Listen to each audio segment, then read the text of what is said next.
have a double dumping where we have Elma who's going, and we have Joe as well who's been dumped. Danny and Yewande, this seems very fishy as well, and I'm so glad that Elma dragged Mora and put her in her place. We have a lot to talk about in this particular episode review. Hey guys, it's Muradi. Hope you guys are doing well today. If you haven't already, please subscribe to my channel. Click that button, just one click. Click that button for daily consistent videos,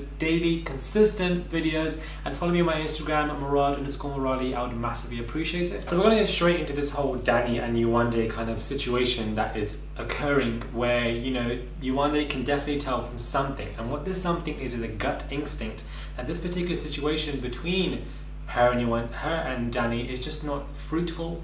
Let's just say it's not truthful. There's nothing to it. Quite on the same page maybe I first thought, so I think I'm going to give her a bit of space for the next day or two and just let her think things through.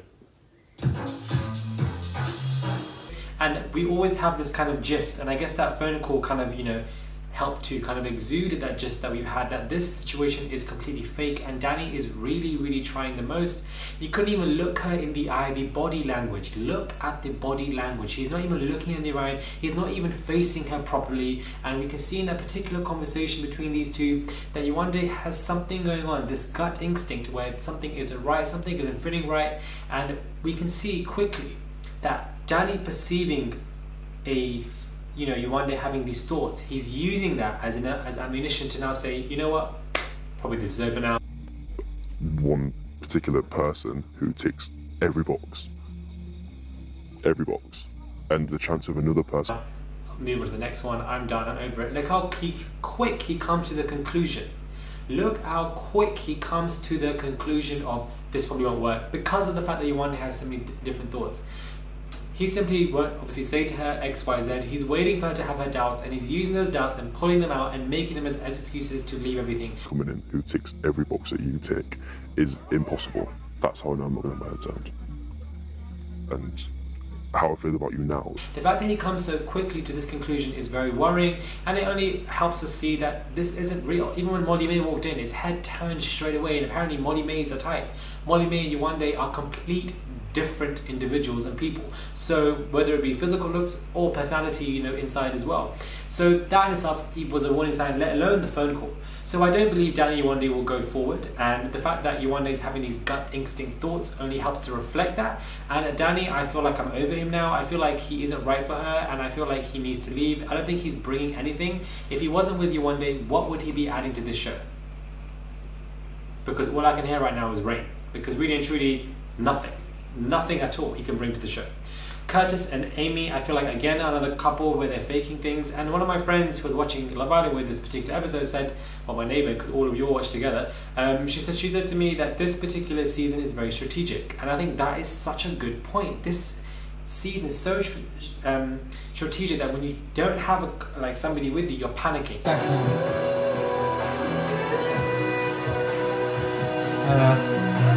She was on mistake.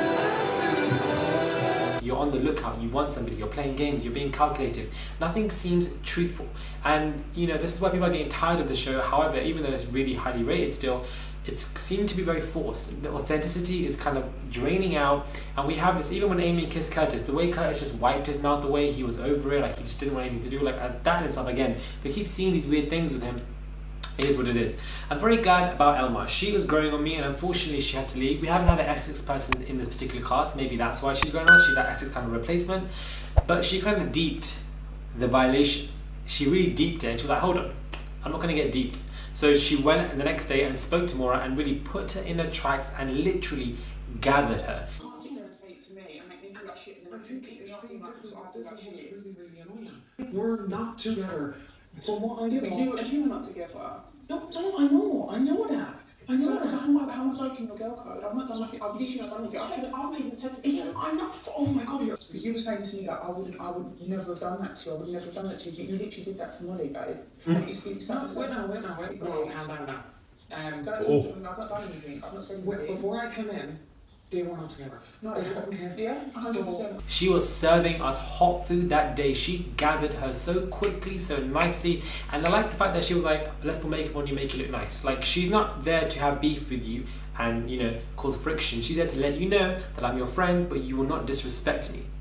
it will not go that way. The way she gathered Mora was so fruitful. I'm getting really tired of Mora because not only is she jumping towards people, everyone does that anyways, but I feel like she's just forcing so much, and she's trying to get an apology out of Elma. Like, it was just seriously irritating and unfair. But again, we love somebody one episode and we hate them the other episode. That is the beauty of Love Island. That's what happens, because they're showing us withheld information every single day. Perhaps Joe is not even creepy at all. Perhaps it was just the editing. Like, again, you just really don't know. But again, maybe he is.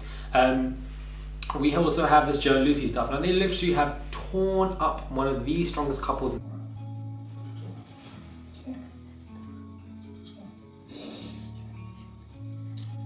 in the villa. They have taken them away, ripped them apart, and thrown them to different sides. Do we think Lucie is going to leave with Joe the next episode? Hopefully not, because I feel like Joe isn't compatible for her, and I feel like she needs somebody who's a bit more relaxed, because she is relaxed, she is zen, she is the surfer girl, and she's reflected that she wants that. However, Joe's personality is a bit different, where he feels like he needs to know where everything is every single time, and there's nothing wrong with that. And that, like, I feel like he's just a bit more organized, but he does go over the top a lot of the times as well.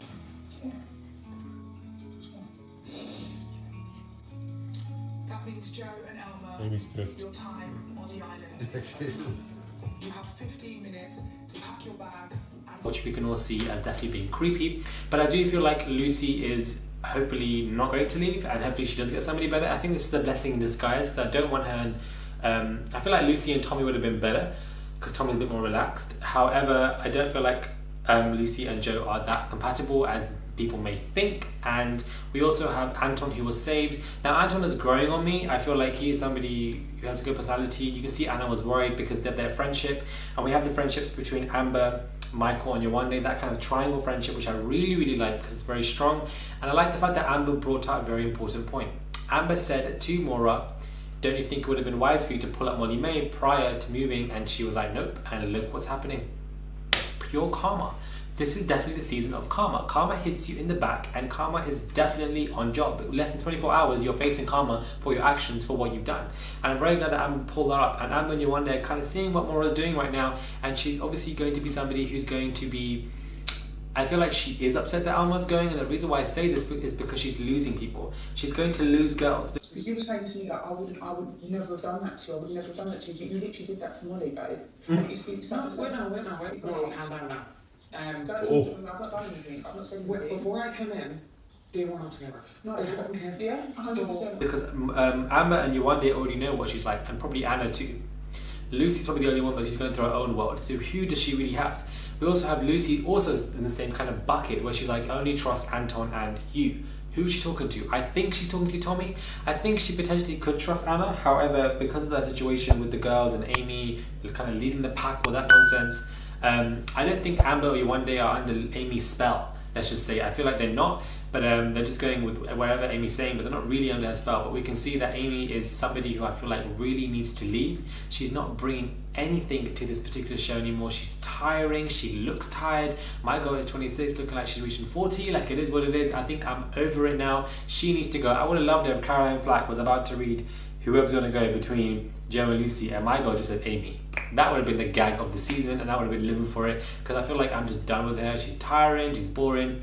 But I did like this episode, because again, different narratives. The Joe and Lucie stuff, Yewande and Danny stuff, Elma and Mora kind of fight, whatever going on there, and everybody kind of, looking around it. And obviously the kind of coupling, and then the game. This was a very good episode. It was juicy, different segments that were all entertaining, but the game itself, like, I don't want to see somebody putting milkshake in somebody else's mouth. Like, I don't want to see people putting food in someone else's mouth and then spitting it out. Like, I understand why Sharif left now. Like, I understand why Sharif said, not even left, I understand why Sharif said that apparently the reports going around that he refused to take part in certain tasks. I don't blame you, Sharif. I would have been there with you, because we didn't really... I didn't wake up to put food in someone else's mouth like milkshake and spit it out, and I'm running back and forth. What am I doing? For Instagram followers, I'm doing this. It's too much. Let me know what you guys think about this particular review. Did you guys like it? Did you guys like the episode? And what are your favorite storylines? What do you think of the whole Danny and Yewande stuff? Danny is faking it to me, and he needs to go. Amy needs to go. Elma needs to come back. And hopefully Anton can obviously find somebody, because now he's single and now he is on the prowl. And what is he going to do? He's now also in trouble. We will see. Thank you guys for watching. Subscribe to my channel. Please click that button for daily consistent videos and follow me on my Instagram, Murad_Murali. I would massively appreciate it. And I'll catch you guys soon for another video.